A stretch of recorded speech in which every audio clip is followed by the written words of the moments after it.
ओम शांति। आज 17 जून 2024 है। आज की मुरली में बाबा ने हमें बताया कि बाबा हम बच्चों को तख्त नशीन बनाते हैं। खुद बाबा ताउसी तख्त पे नहीं बैठते, लेकिन हमें तख्त नशीन बनाते हैं। और बाबा कहते हैं कि बाबा हमें असुर से देवता बनाते हैं। ये तो बाबा का काम है। इतनी बड़ी चीज़ करके भी बाबा अपने आप को कितना न्यारा कर देते हैं और हमें कर्म अकर्म विकर्म की गति मुरली में समझाते हैं। तो ऐसे ही बाप समान बनने के लिए ये गुण बाबा का हम कैसे धारण कर सकते हैं, आइए सुनते हैं आज के बाबा के अव्यक्त इशारों से। जैसे साकार में कहीं भी आने जाने की सहज प्रैक्टिस हो गई है, ऐसे ही आत्मा को अपनी कर्मातीत अवस्था में रहने की भी प्रैक्टिस हो। अभी अभी कर्मयोगी बन कर्म में आए, कर्म समाप्त हुआ, फिर कर्मातीत अवस्था में चले गए। निमित्त मात्र कर्म करने के लिए कर्मयोगी बने, फिर कर्मातीत। इसके लिए स्वयं को ट्रस्टी समझ डबल लाइट रहो। जैसे कर्म में आना स्वाभाविक हो गया है, वैसे कर्मातीत होना भी स्वाभाविक हो जाए। आज बाबा ने कर्मातीत बनने की हमको प्रैक्टिस बताई है।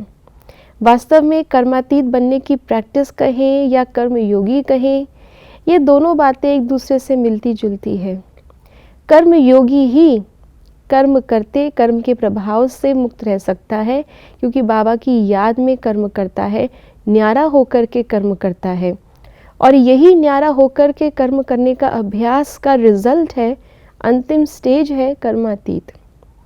बाबा ने आज जैसे मुरली में भी हमें कहा कि बाबा आते हैं, सारा कर्म करते हैं, हमें असुर से देवता बनाते हैं, और उसके बाद रिजल्ट लेने का जब समय आता है तो बाबा रिटायर हो जाते हैं।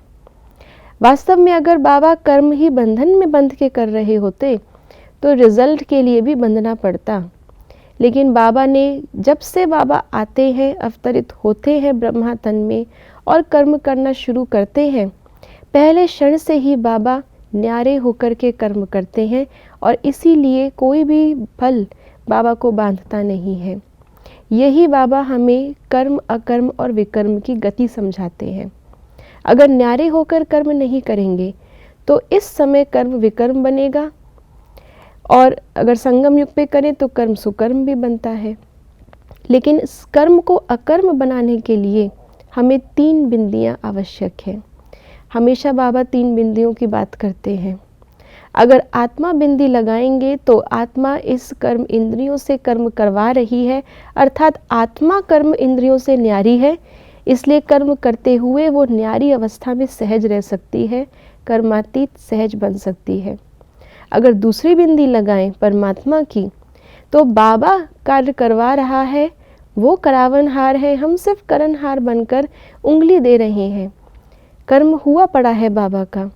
अगर ये स्मृति रहेगी, ये बिंदी लगाएंगे, तो भी कर्म करते हुए कर्म से न्यारे और कर्मातीत हो सकते हैं। और तीसरी बिंदी है ड्रामा। ड्रामा में कल पहले अनुसार ही सब कुछ चल रहा है, नथिंग न्यू। हम सिर्फ उसी चीज़ को रिपीट करने के निमित्त बन रहे हैं। तो जितनी ये बिंदी लगाते जाएंगे, उतना ही हम न्यारे बनते जाएंगे, कर्मातीत बनते जाएंगे। ओम शांति।